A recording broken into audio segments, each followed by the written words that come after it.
రేపు నగరంలోని పలు ప్రాంతాల్లో ట్రాఫిక్ ఆంక్షలు విధించారు. బక్రీద్ పర్వదినాన్ని పురస్కరించుకుని సోమవారం నగరంలోని ప్రత్యేక ప్రార్థనలు జరిగే మిరాలం, ఈద్గా పరిసర ప్రాంతాల్లో ట్రాఫిక్ ఆంక్షలు విధించనున్నారు. పాత బస్తీలోని పలు రోడ్లపై వాహనాల రాకపోకలు నిలిపివేయనున్నట్లు అధికారులు తెలిపారు.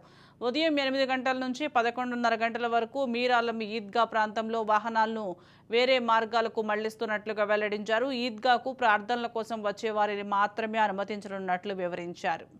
పాత బస్తీలో 1000 మంది పోలీసులు బందోబస్తులో ఉంటారని పోలీసులు తెలిపారు. ముస్లిం సోదరులు ప్రత్యేక ప్రార్థనలు నిర్వహించే మీరాలం ఈద్గా వద్ద ప్రత్యేక భద్రతను ఏర్పాటు చేయనున్నట్లు చెప్పారు. ప్రార్థనలకు సుమారు 30,000 మందికి పైగా హాజరయ్యే అవకాశం ఉందని అంచనా వేస్తున్నట్లు పేర్కొన్నారు.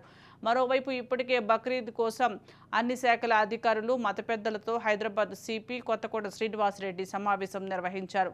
పశువులను తరలించే వాహనాలు తనిఖీ చేసేందుకు హైదరాబాద్ చుట్టుపక్కల 23 కమిషనరేట్ల పరిధిలో 60కి పైగా చెక్పోస్టులను ఏర్పాటు చేశామని పోలీసులు తెలిపారు. అదేవిధంగా పండుగ రోజు జంతువుల వ్యర్థాలను తరలించేందుకు అదనపు వాహనాలను ఏర్పాటు చేయాలని జీహెచ్ఎంసీని కోరామని చెప్పారు. వ్యర్థాలను వేసేందుకు ప్లాస్టిక్ బ్యాగులను అందిస్తున్నట్లు తెలిపారు. మీరాలం ఈద్గా వద్ద ప్రార్థనల ఏర్పాటు కోసం జీహెచ్ఎంసీ వక్ఫ్ బోర్డు సహకారంతో ముందుకు వెళ్తున్నట్లు పోలీసులు చెప్పారు.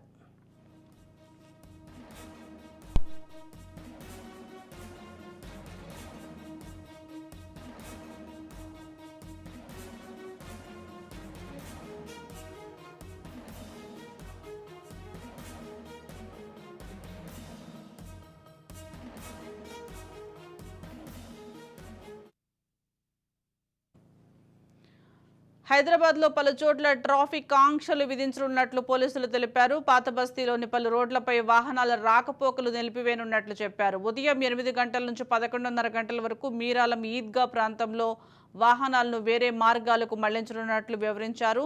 బహదూర్పురా క్రాస్ రోడ్ మీదుగా ఉదయం 8 గంటల నుంచి 11:30 గంటల మధ్య పురానాపూల్, కామాటిపుర, కిషన్ బాగ్ వైపు నుంచి ఈద్గాకు ప్రార్థనల కోసం వచ్చే వారిని మాత్రమే అనుమతించనున్నారు.